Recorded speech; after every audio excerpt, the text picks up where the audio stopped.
Hi, welcome back to HATV, and I'm Paul Malkmus. I'm Ann Malkmus. And we are here with two special topics. Yeah, these are questions that people have for us, and we think we should probably share with them the answers.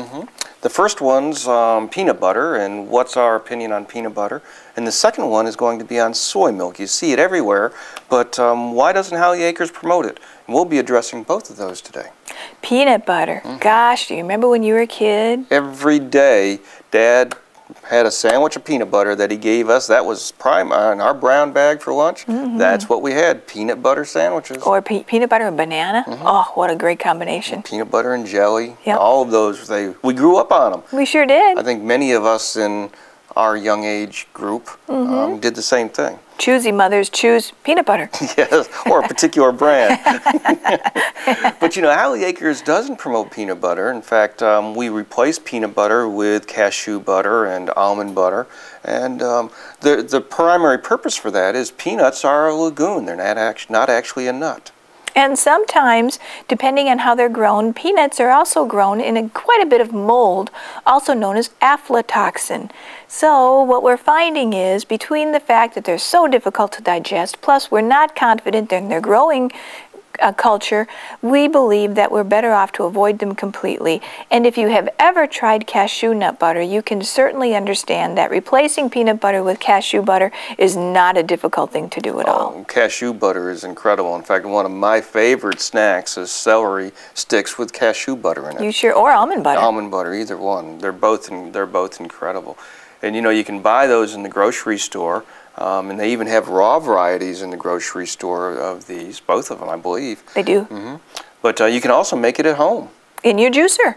In the Champion juicer or in the Green Star juicer, you can make your own peanut butter, which is really pretty neat. And fresh out of the juicer, it's just a little bit warm and gooey and rich. You'll never miss that peanut butter again. Now you better watch it, because that sounds pretty good. I'm hungry. Guess I know what we're having for dinner tonight. Some cashew or almond butter sounds like on the table.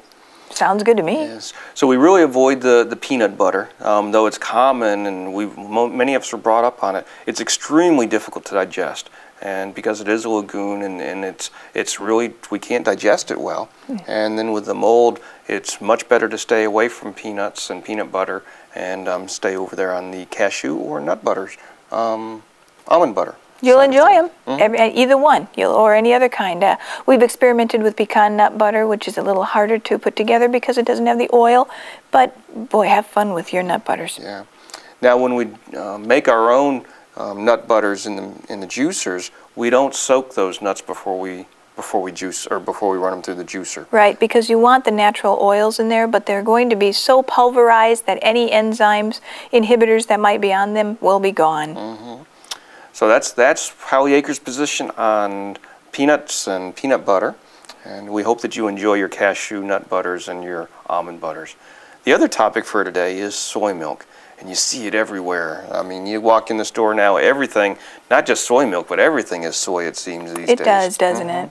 And Hallie Acres does not promote those products. In fact, we really suggest that people stay away from the traditional soy products. And what we would recommend in replacing the soy is almond milk or hemp milk or rice milk. Any of those would be much better, because for your body and for the health of them, you'd prefer to remove yourself from the soy. Now you might say, so what's wrong with soy? Why do we replace it with the other types of milks? And you may not know this, but over 70% of the soy that's grown in North America is genetically engineered. And the reason they genetically engineer it is so they can spray Roundup on the fields, so it kills all the weeds, but it doesn't affect the soy itself. And so they're able to keep the crops free from weeds without killing the actual soybean plants with Roundup. And so they genetically engineer it for that purpose. And so that alone is a great reason to stay away from soy, but there's other ones. There is. The other reason that I know of is that soy will mimic estrogen in certain people's bodies. And whether you're male or female, you want to try to keep your hormones as balanced as you can. And oftentimes some of the foods we consume, or even the containers in which we consume them in, can mimic estrogen when they release certain chemicals, and soy has been known to do that.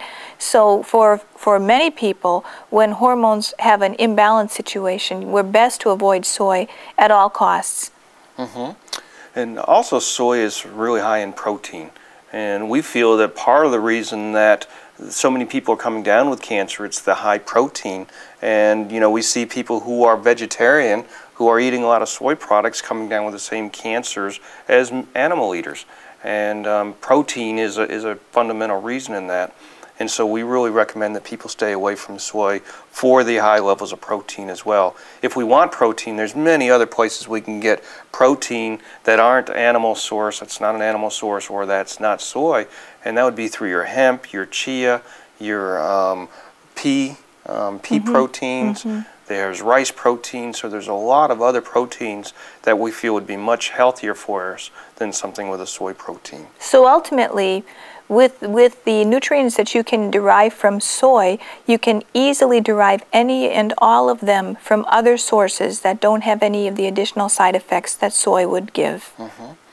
So that's our position on soy as well. And we've shared that for many times, and I think the most dangerous part of soy probably is in the baby formulas.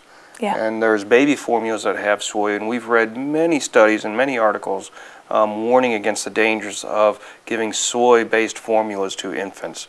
And so we'd strongly encourage you to find an animal-sourced formula isn't any better. We have a book actually, Pregnancy Children in the Halley Diet by Owen Idle, and that really explains how to raise a child, and if you're unable to breastfeed, how to go ahead and create a formula that would properly nourish the child without using animals and soy formulas.